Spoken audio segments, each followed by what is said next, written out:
Okay, hi everybody. We're going to talk about the paper where you're going to do the figure reviews and presentation. So I'm going to do a little background. This is a study out of the Ben Novich lab at UCLA. Dr. Novich is one of our CERN Bridges mentors at UCLA, as is Dr. Geschwin and De La Torre Ubieta.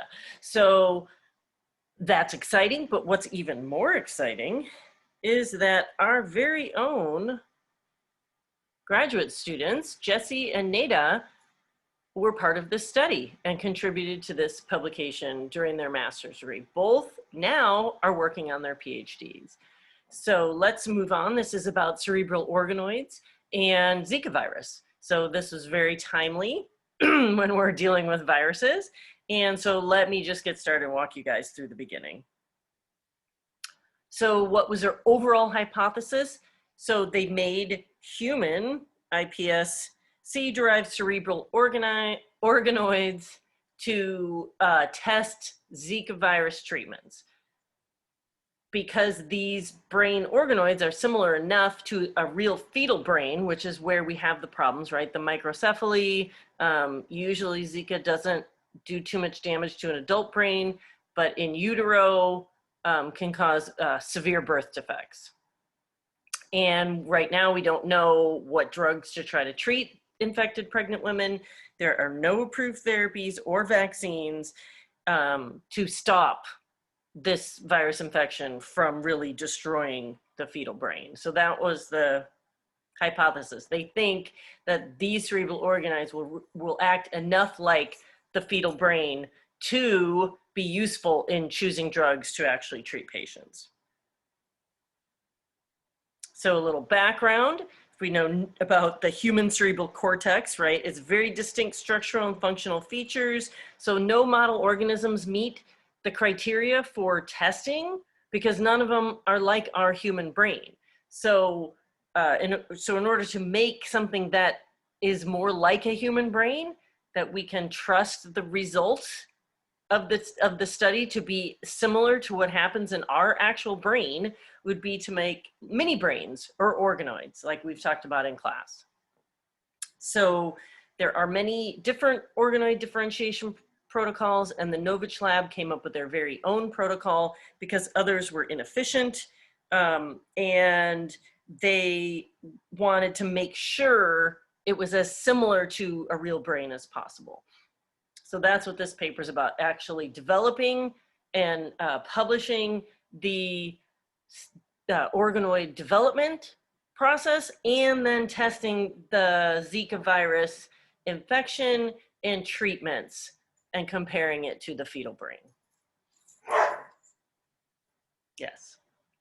Okay, so human cortex development, if we want to look at some of the nitty gritty, and we can always come back to these pictures when you're working on your figures, because I don't expect any of us to memorize anything, but right, over time, right, the development of the actual brain, right, we start in the ventricular zone, we build that subventricular zone neurons, and then we move up to that cortical plate. As time goes by, we get all the way up into that marginal zone. And so they count this really as 6 or 7 different layers in the brain. And the major classes of those progenitors, so you can see where each progenitor comes from in these different zones. And then these are the different growth factors, transcription factors that are added to the cultures to build those organoids in hopes of building those same neurons in an organoid. So again, if we're looking at the culture goal, this is what we'd like to grow as similar to a real brain as possible. And so they want this ventricular zone, intermediate progenitors, and the basal radioglia to make that subventricular zone, these lower layer neurons, these upper layer neurons, the cortical plate, the CR cells in the marginal zone. So that's the big goal of building an organoid, as similar as possible to an actual brain. So what do we see? Here's their development protocol. And you can see these are just two different types of media, and then what growth factors are being added, right? The amount of oxygen is very important, matrigel, heparin, et cetera, et cetera. And then you can see over starting at day 0, how each of these organoids grows, and they actually look like a little mini brain, just like we saw in the videos. So what did they find for building these? Not exactly like what they were looking for. Remember, here's their goal. What they definitely get this ventricular zone, this subventricular zone, the cortical plate, and maybe marginal zone. These cells are a little mixed up. They don't make those nice layers, but they're going to go with it because it's as close as anyone's ever come to making that mini brain, and they feel like they're ready to do those testings at this point. So this would be a figure. So I'm going to walk through this figure. So what were they trying to do? So what was their question? Their question was, can we build an organoid that looks as close to a human brain as possible? So again, here's their goal. Hypothesis, yes, we can build an organoid that's close to what a human brain actually layers like. So that would be their hypothesis. If we add all of these growth factors and use our protocol, we then will build this organoid that is as similar to a human brain as needed to test for Zika virus infection and for drug testing. And so what did they do? They added all the goods that we talked about, that we just saw on that previous slide, and then they took some nice, beautiful pictures, right, through microscopes, of course, week 5, 8, 10, and 13. And this would be the growth factor, or what they're actually staining for. So looking for that SOX2, meaning that's a SOX2 progenitor. The TBR2 plus is an intermediate progenitor, and the TBR1 plus are actual neurons.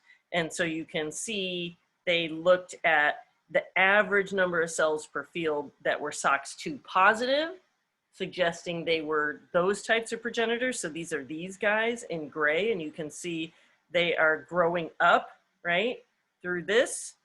And you can see the level of positive cells in those fields. And then if we're looking at that TBR2 in red, stained in red, or TBR1 stained in green, you can see that and then here's their picture of them, red and green, and the gray. So these would be SOX, anything gray would be those SOX2 positives coming from up here. So these are pictures of essentially what those look like. They're cartoon, I guess I should say, not a picture. These are pictures, photos. These are the cartoons of what it appears that they can see. And then these are just the numbers that they actually counted up here for each of those that are stained in these different immunofluorescences. And so again, at various time points, n equals 3, which means this is their representative photo, but they tested 3 different organoids for all of these guys. And so as you can see in week 5, right, they have these guys are lots of SOX2, and then we're getting some green and red right here. And then we're getting them layered a little bit, green coming up, red on top, mostly red. The green gets bigger, it's still a little red. And then this bigger red with still some, right, of our SOX2, more green, and we've lost that red up there. So what does that mean? What do they think they found? Well, it looks like they're recapitulating those layers in that brain, and all they're missing right here is that marginal zone. They're just not getting up there in that upper layer of the actual brain. But at this point, what they felt like it was enough. It was close enough to move on with their studies. And so they reached the goal to the point where they thought they could do their studies and it would be similar enough to the fetal brain.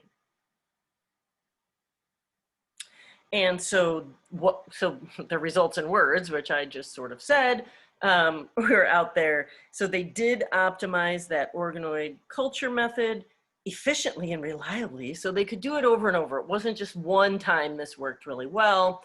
And they had enough of the structure similar to the human fetal brain.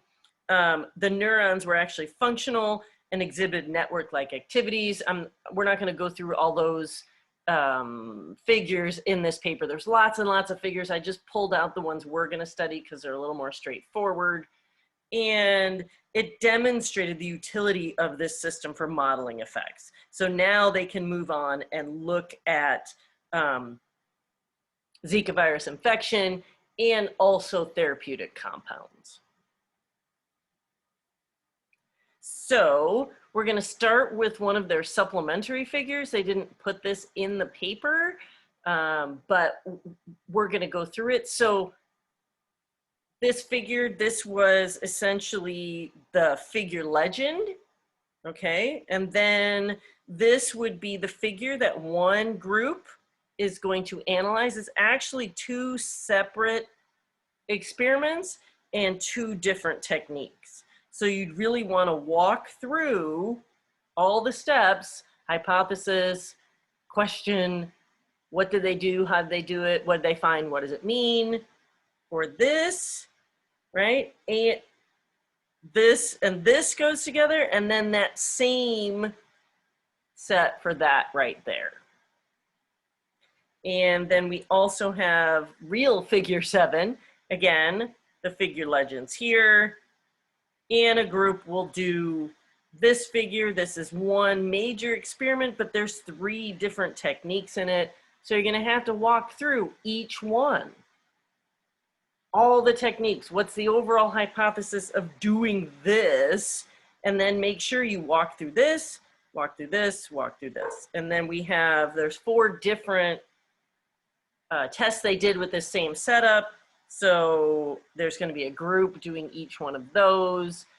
And since there's 3 different techniques in this one, and there's only 2 different techniques in this one, that's why we're having one group analyze both of those together, because they don't do as many experiments on this in the supplementary data as they did in the real data they put in the paper. And so when we do the presentations, we will see why these ended up in supplementary versus in the actual paper. So that's our overview. We're going to do a great job, and thank you so much for being a good audience, and take care.